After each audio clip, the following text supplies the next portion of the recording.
Mr. Toastmaster, fellow Toastmaster. I don't have to explain the role because we know, we are familiar with the structure.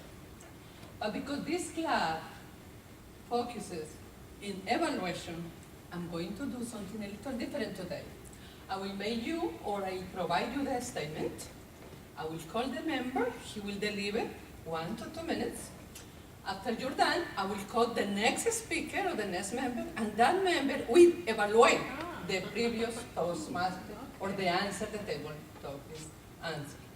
So saying that, I will say, these days, with a busy life, a friend of mine sent me a nice article, how to handle stress. And I was thinking, I am never talking about the stress. But I realized, yes, I do. Or maybe my friends in Toastmasters, they do have stress. So the first way to deal with the stress is going to the gym. Done.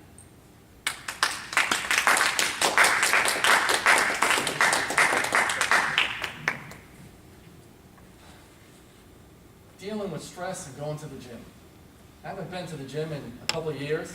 I used to go every day. We have the gym in the building here, and I would go every morning, first thing in the morning, before I even woke up, I'd get that out of the way. And it is very therapeutic, and I enjoy it. But lately, my thing has been running. I like to jog, so I've been jogging a few miles a week. And for me, that gets rid of all my stress, because when I'm jogging, there's nothing going on. I jog in the street, there's trees, there's wind, I go up by the Intercoastal, and it really clears my mind. And if I have anything coming up in Toastmasters, I'll go through the speech a whole bunch of times, and there's nobody there to bother me. So my big thing for stress relief is I like to go jogging. I like the gym, I just can't get there, but I like to be outside, that's my thing. And jogging outside, that's my primary stress relief. Tabletop Masters.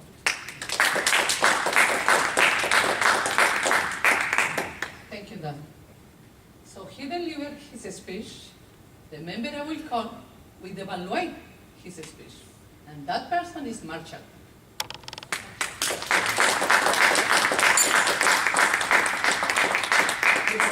Toastmaster. Fellow Toastmasters and most welcome guest. I could have fun with this. I'm evaluating our very fit Toastmaster, Dan, who does not work out when he has a gym right downstairs in the company he works for. Wow. And it's free. And no odds, ands, free. It's free, right? Wow. I'd be there at least once or twice a month. Wow. I was very impressed, not only because, of course, you didn't use the and but you delivered it beautifully. You covered your subject and did a very good job. So I would say, kudos to you, young man. You did a great job with your table topic, which is what we're all here to do, is learn from one another. I'm kind of hooked to this mic now. I kind of like this mic. And I learned also, Gary, from you while I'm standing up here. I never thought about this before, but it's so true. Keeping my hand straight while I'm talking. So much easier than trying, and as conditionally, I guess by reaction, I moved it around a lot before, but this is so much easier. I'm starting to like the sound of my own voice, which is a little sick, but Table Topics Master.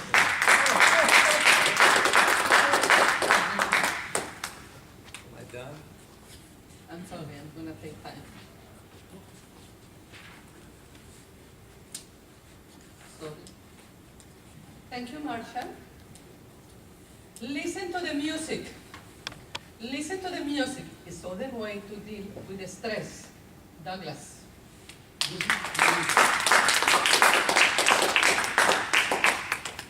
Like to talk to me about listening to the music. I had a fourth grade teacher. This goes back more years than I even want to admit. I had a fourth grade teacher who was into classical music for her 9-year-olds. Every month, when a birthday of one of the great composers came along, we had to write a 2-page biographical essay about the composer. I know all of the birth dates and all the death dates of all the great computers. I still remember all of them. We knew everything by the end of that year. At the end of that year, her name was Marcia Levin. She lived in the Bronx. And at the end of the year, you know what she did with her 9-year-olds? She did a classical music, Name That Tune. Can you imagine that? Every morning when we walked into the room, this was back in the days when we used record players, you know, those black vinyl round things? We put on the thing and the little thing. And everything was on when we walked in the morning. We had Beethoven's Ninth Symphony. We had the Overture to the Marriage of Figaro. We had Mozart's Ein kleine Nachtmusik. We had Schubert's Unfinished Symphony. We had Beethoven's Aurora. We had anything that you can think of, Marcia Levin had. And what did she do at the end of the year with her 9-year-olds? She did a classical music Name That Tune. One of the most formative years in my entire academic career was 4th grade with Marcia Levin.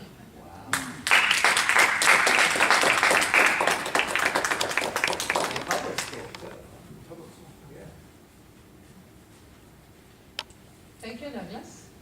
The person I will call will evaluate his delivery, and that person is Pam.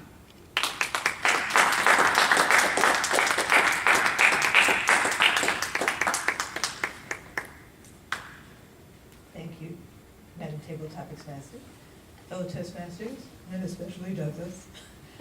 I'm impressed that you remembered what you learned in 4th grade. I don't think I remember anything that I learned in 4th grade. I think we did all the counties and the Indian tribes in New Jersey. And I don't remember any of them. I remember the counties, the Indian tribes, the Lenni Lenape Indians, I think. But that was great. I don't know that it exactly hit the target of the question, which was about dealing with stress by listening to music. But it was a very interesting talk. I think it's a great idea. I think your 4th grade teacher, Marcia Levin, was very clever in teaching the 4th grade 9-year-olds. It obviously worked because it was embedded in your brain. And you still remember all that you learned in 4th grade. And that is wonderful. Thank you so much. That's terrific. Okay, all right, very good, congratulations.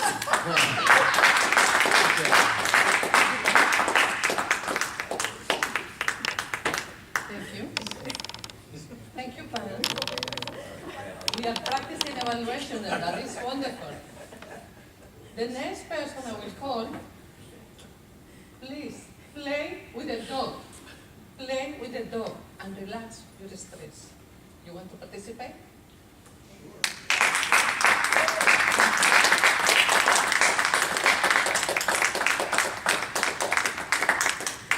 Madam Table Topics Master, fellow Toastmasters.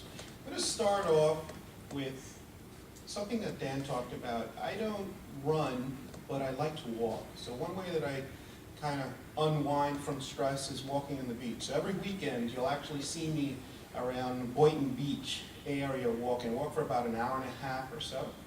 And it's a nice way to unwind. Thinking about music, and the last time that I was here, the theme was disco. And I have to tell you that I absolutely love disco so much that I'm going to a costume party tomorrow night that is kind of like a disco theme type of DJ that would be playing that type of music. Once again, happens every other month or so, and it's a nice way for me to also unwind. And last but not least, when I talk about dogs, I'm very, very fond of my dog, Benjamin.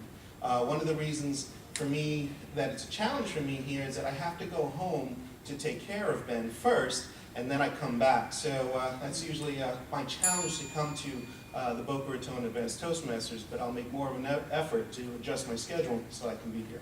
Madam Toastmasters.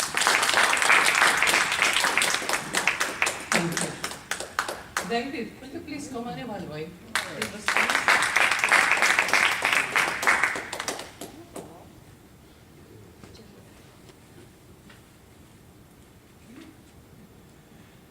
Well, the end of your table topic cleared up a mystery in my own mind. I was wondering, do you have a dog?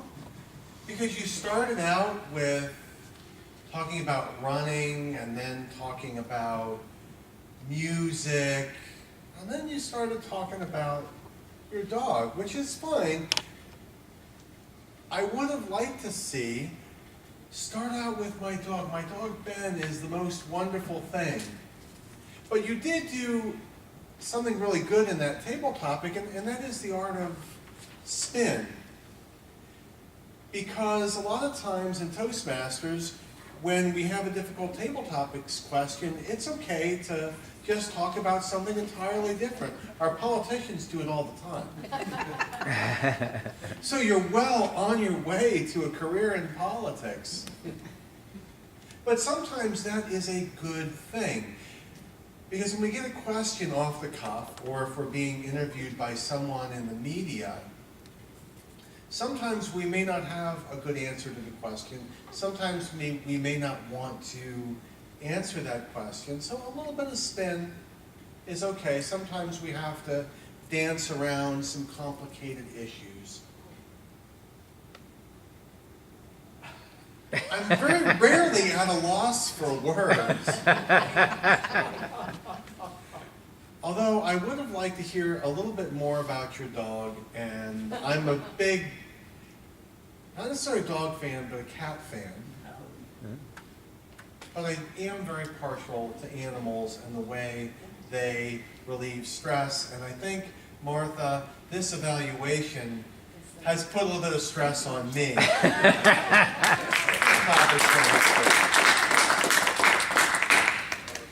It's amazing the answers we are getting. Do I have time for another one? One tip I learned in the information and received is incorporate humor in your life. Incorporate humor in your daily life. Steve.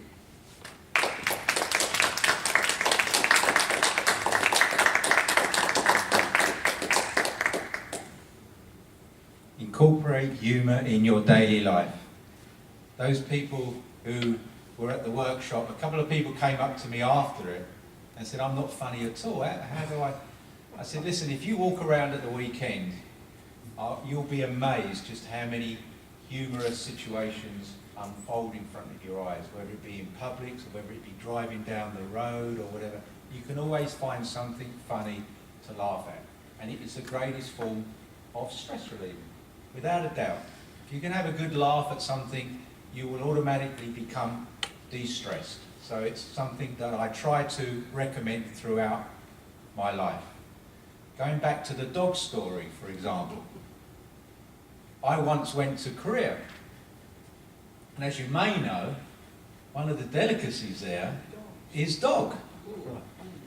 And I went out for dinner with some Korean customers, and the other English guy who was with me said, do you realise that we had some dog tonight? So I said, are you sure? It tasted like beef. He said, no, it was definitely dog. I said, how did you know it was dog? He said, well, I've been cocking my leg up a lamppost every 5 minutes. So you can always find out that one way or the other to bring some humour into your life. So with that, thank you, Madam Toastmaster, or Table Toastmaster. Thank you, Steve. By the way, we have a pleasure to participate this past weekend, Saturday, the workshop in humor. What a good time we spent. Thank you, Steve. Thank you. Michelle, could you please evaluate his answer?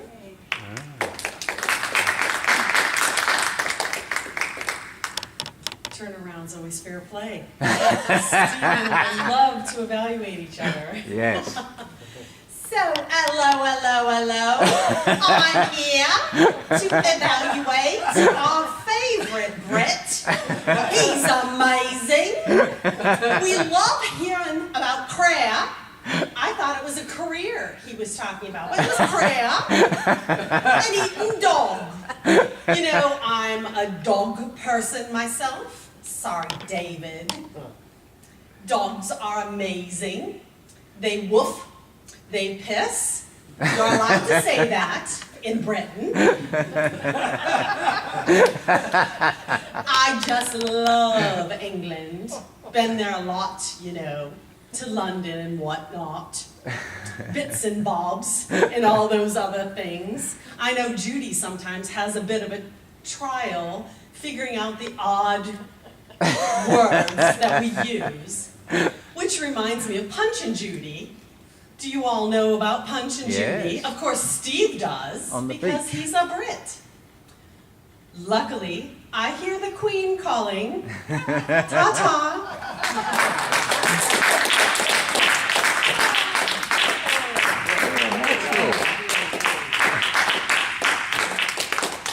Unfortunately, we don't give the ribbon for the best table talk.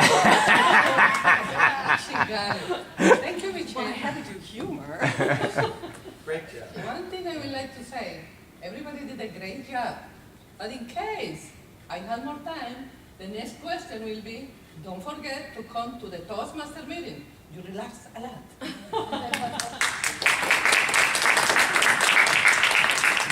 Thank you for that